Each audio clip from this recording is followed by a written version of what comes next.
Good evening and welcome to another episode of Pan and Zoom, where filmmakers talk about filmmaking.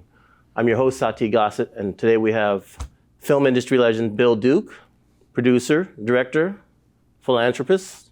It's great to see you, brother. Thank you, my friend. God bless you for having me. Thank you. Awesome. So here on the show, what we like to do is we like to talk to creatives about the origins of their artistry. You know, where did you get your start? What was the spark? What was your aha moment? Can you start with that? Yeah, I was born in a small town upstate New York called Poughkeepsie, New York. Mm-hmm. And I went to high school there and went to Dutchess Community College. And I was in the speech and drama class. And so we did a play every year. And so they did a play called The Emperor Jones by Gene O'Neill, and that was the lead role. I'd never acted in my life before, but something snapped, hit. Mm-hmm.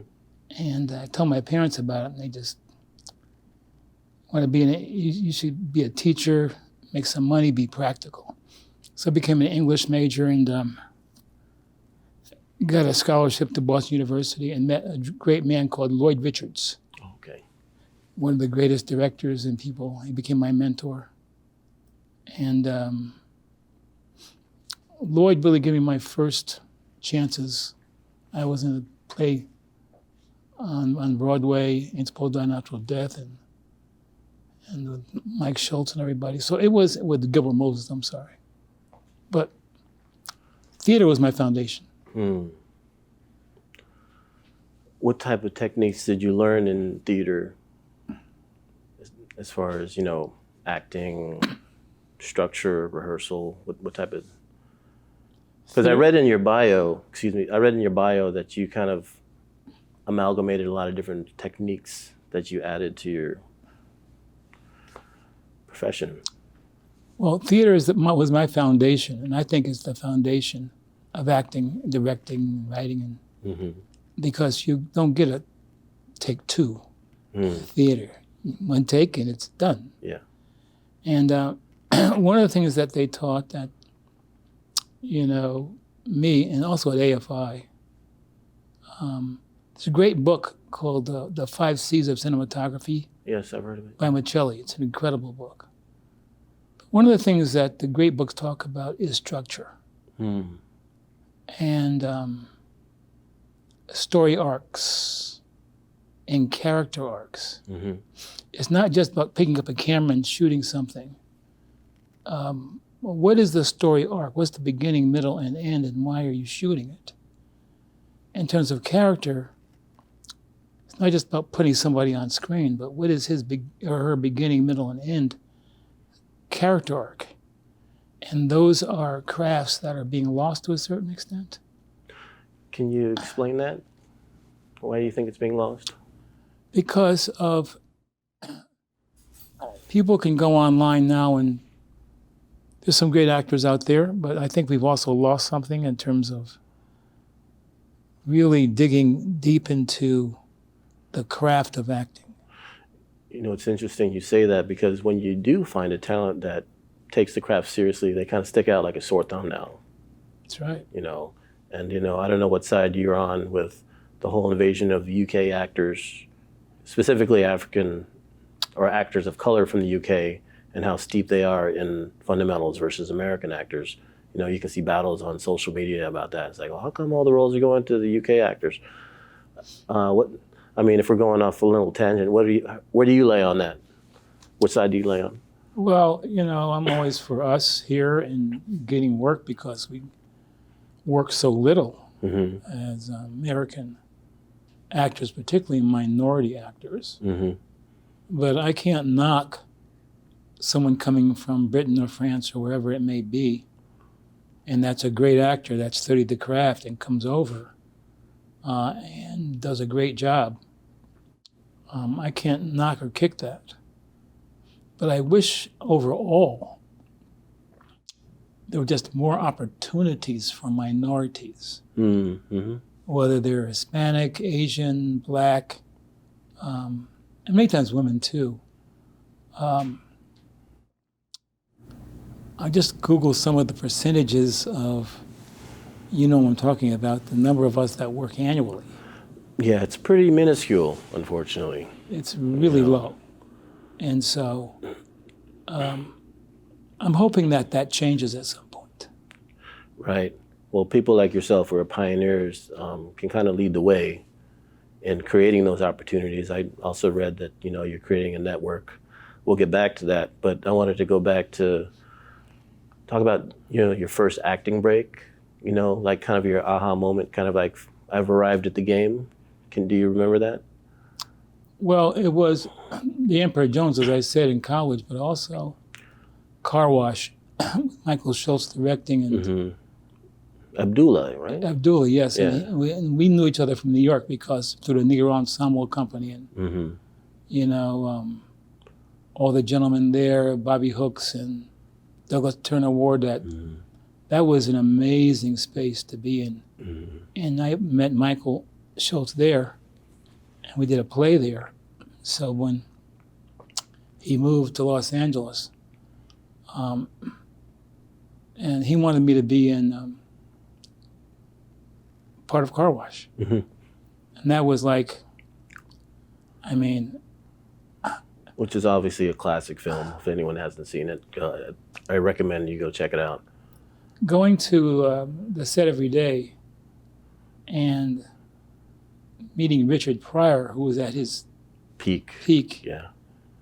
and really experiencing his humility and his ability to make you laugh, but a humble human being. That was an incredible experience.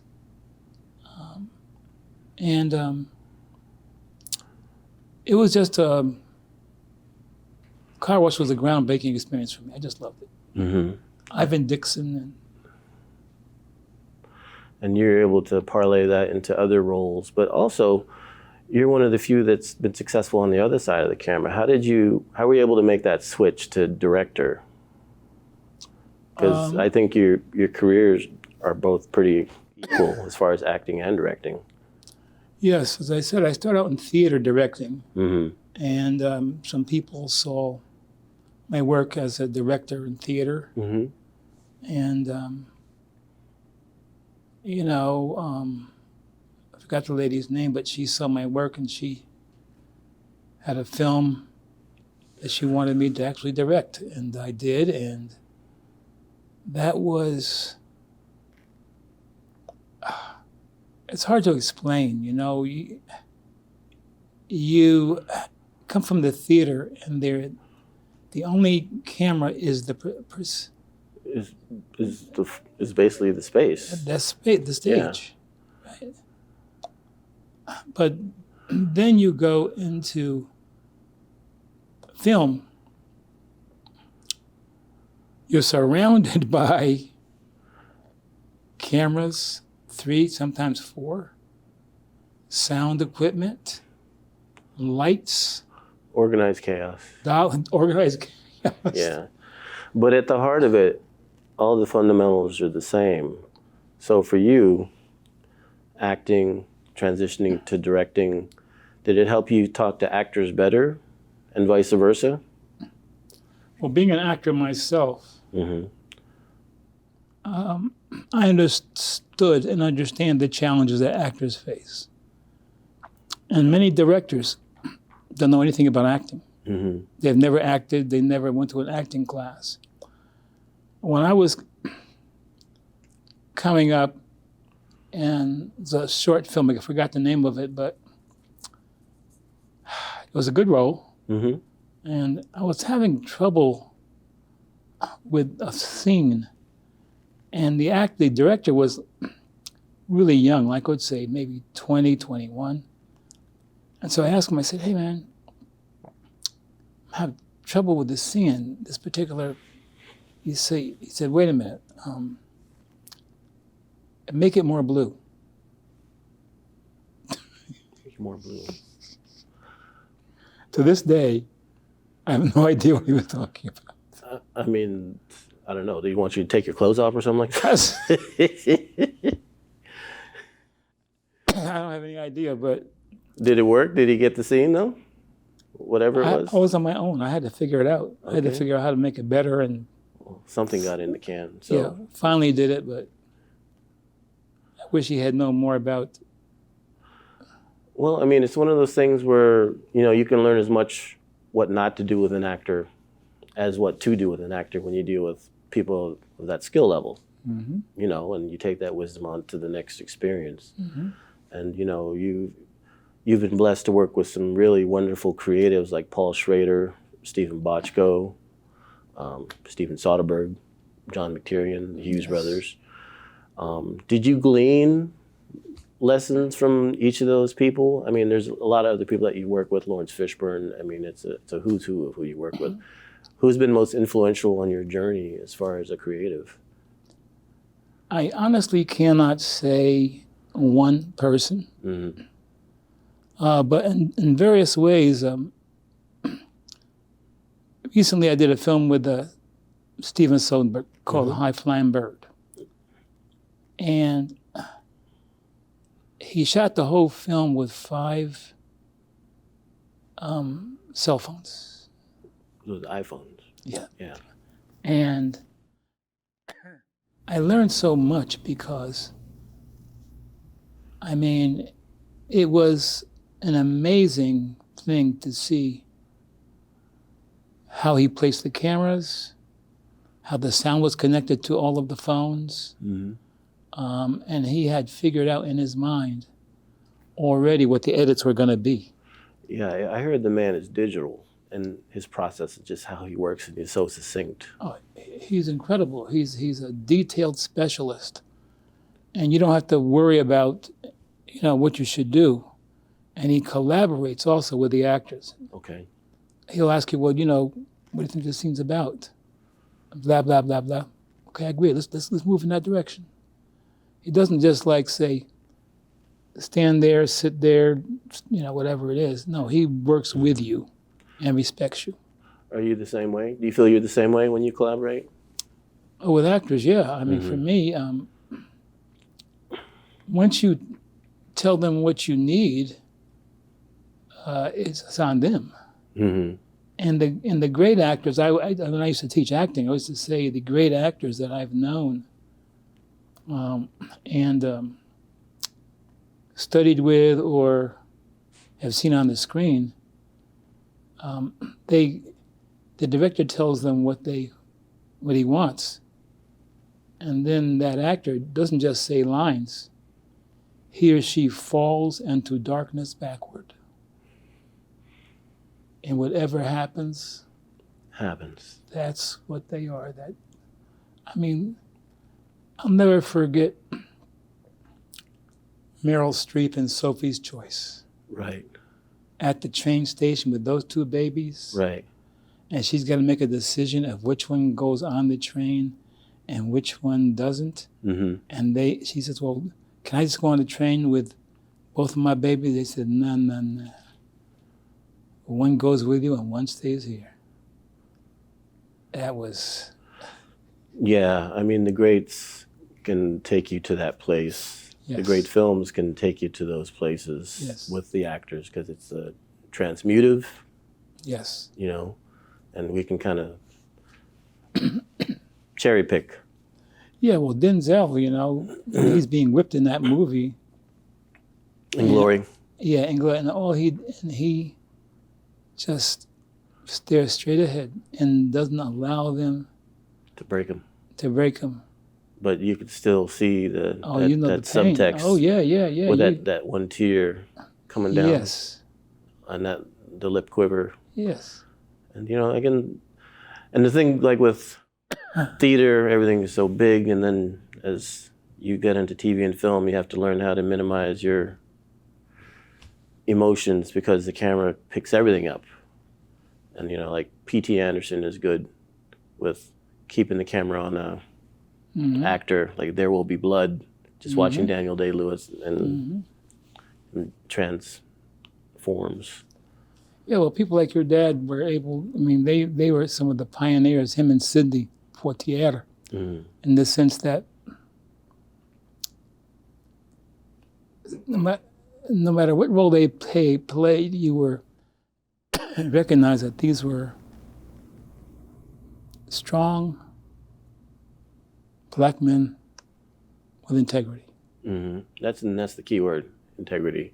No matter what they played, whether it was a slave or a police officer or an attorney. It doesn't seem like a big deal these days because people don't understand where we came from. Mm-hmm. You know, it's like, you know. Or what we had to endure. Sidney talks about in The Raisin in the Sun, and one of the scenes where they asked him to, on Broadway, crawl on his knees across the floor. He said, no, I'm going to stand. And then when the white man slapped him in the face and he slapped him back, Mm-hmm. that was a historical moment. Yeah, there's a lot of reverberations, but they both agreed to do that. Yes, Yeah. no, they both, I mean, both actors respected each other, and to see them both collaborate in that way was really wonderful. Yeah. You know, if we go back to acting, how much of your inspiration comes from your characters? Do you imbue with your real life people, or is it a kind of like a whole creation? Most of it's a creation, but it's also a generic assimilation of everything I've been through and everyone I've ever met. Mm-hmm. You know, something in your, it sounds strange, but something in you, if you trust it, provides what you need. Yeah, and that's the leap of faith a lot of new creatives have to learn how to be comfortable with. Yes. Because they're not, and they end up acting, Yes. and it does a disservice to the character. Mm-hmm. But the ones who do the work and trust the work, you can see it.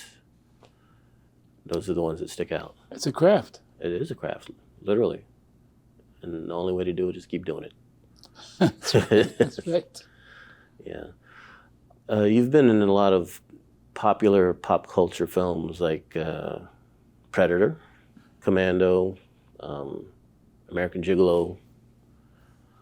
What's it like working with, again, I mentioned Paul Schrader, Taxi Driver, Richard Gere. What's it like working with people like that are very kind of intense, Schwarzenegger's very kind of, he was force of nature, but still being around those type of people, what's that like?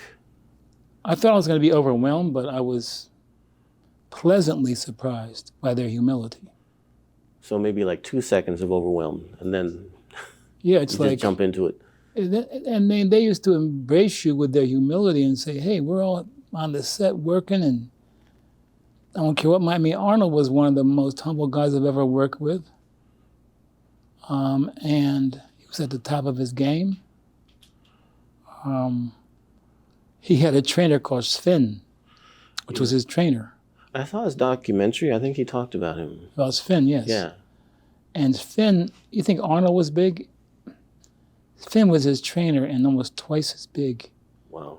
And one day, we were having an argument about who was the strongest, and Sven said, "Arnold, come here. Put your elbows up like this." Went behind him and just lifted him with his hands like that. Jeez Louise, that was like, wow. I mean, I have two questions specifically about Predator. Mm-hmm. What was it like with that minigun? Was that a real minigun, or was it a prop gun? Or? It was like, I think, a real gun with blanks. Okay. So it was... Amazing. And did you ad-lib Long Tall Sally when you were going after the Predator? Yes. Singing? Yes. And, it's fantastic. Yes, it was... I mean, John he created an environment. But he gave you the space to do that, right?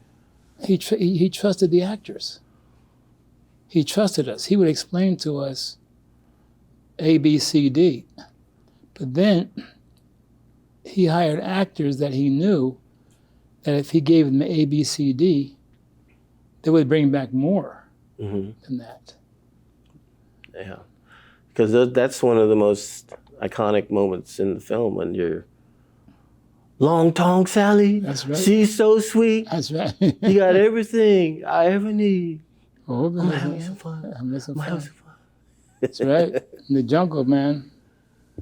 And that experience was, Shot in Mexico, right? yeah, in Puerto Vallarta, Puerto Vallarta, and yeah. Palenque, where the pyramids are. It's beautiful down in Palenque. And Puerto Vallarta, we went from the hotel and drove up a mountain for like 45 minutes, almost to an hour. And you got out, and it was a jungle. And you know what a coral snake is? They bite you, they can kill you. Yeah.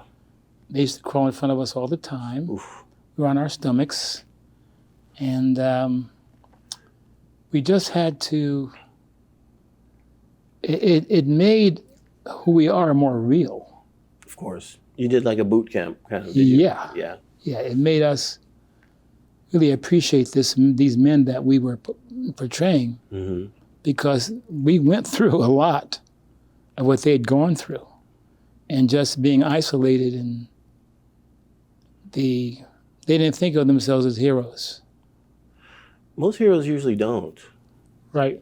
Survivors. Yeah. Or they're forced to a call to action, but that's like a story, Joseph Campbell type thing. Right, right. Yeah. Right. As far as a director, what informs you on how you pick your projects? Because I noticed there's a lot of social justice in your work. I call it edutainment. Edutainment, particularly deep cover. Yes. A friend of mine told me to ask you this: the allegory of The Invisible Man by Ralph Ellison, and the main character. There's a lot of lockstep in how he's portrayed versus that material. Did you have that in mind when? Not that particular one, but it was a conglomerate of all the stuff I had read and studied and researched and everything. It all comes together it's really hard to explain. It's like... No, you don't have to explain it, but I can see where it's going. Like that was around the time, like right after the time was Gary Webb and everything he went through. And then you have your piece, which is seminal, and then pieces like The Wire. There's that thread of an African American trying to find their place in society, and as entertainers, we're trying to find our place.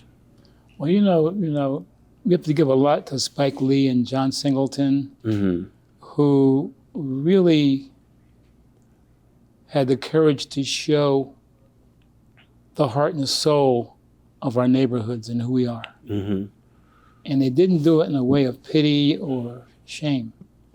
I mean, they captured your hearts. Oh, yes, they did. You went on a journey with them so that the neighborhoods didn't look the same after those movies. No, they didn't. Yeah. And, through our work, we're always trying to bring the people from those neighborhoods into the world of entertainment. Can you talk about your foundation and more on Etunement and your network? Really, we are starting it back up again. Okay.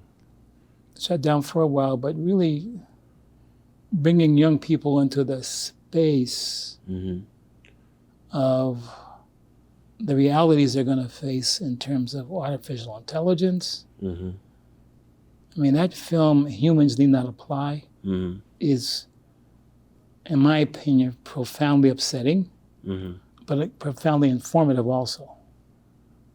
It gives us a lot of information in terms of possibly how to prepare for the future. I hear you. Well, we have a wonderful audience here that has some questions for you. Great. Okay. I was wondering, could you share some light on what your thoughts are on how new content creators are adding value to the movie industry? Well, first of all, thank you very much. A couple of things I would say. One is that when I was coming up in the movies, you could not be successful unless you were discovered. And Now, people are able to discover themselves. You don't have to wait to be discovered anymore. You have a cell phone, and you have a script idea, whatever it is, you can discover yourself. Number two, I would say, what is lacking still, and that's not a criticism, it's just a unfortunate reality, is not a lot of attention is paid to story arc and character arc. So I can watch something for an hour and not care about anybody who was in it. I saw action, I didn't want them to get killed, but do I really care about them? No, because I don't know who they are. You don't care, more importantly. Right. Right. Cool. Ready, sir? I guess my question is one that everybody, a lot of people probably want to know right now because of what's going on with the SAG and the after strike. And a lot of us have the misconception that your general actors make a bunch of money. Could you state, or do you know what the SAG scale is for a day's work? Well, we can't talk about scale, but I can tell you of the entire membership of SAG, only 3% are actual working actors that can support themselves. That's right. 3%. 3%. 3%. 3%? Yes. 3% of what? 100. So if the membership is, my math is not good, but 3% of 100, and your membership is what, like? 3,500, I think, is it right now. Yeah, so the membership so SAG maybe is. 3,500 actors actually work and get a paycheck that they can sustain themselves. The rest are, extras, or they're not working at all. They're asking for like Thank you. 2% or 2.5% raise. That's all they're asking for, and also some participation in residuals, and they're being told no. Yeah. By people who make 10, 20, 30 million a year, they're being told no. Yes. Right on. Do we have time for one more, or we don't have time for one more? Okay, so I guess we got to wrap it up, sir. I thank you for your time. It goes by quick when we have these great conversations. Oh, thank you so much. I really enjoyed it. Appreciate you, sir. This is Satie Gossett. Thank you for joining us on another episode of Pan and Zoom. And until then, keep on filming.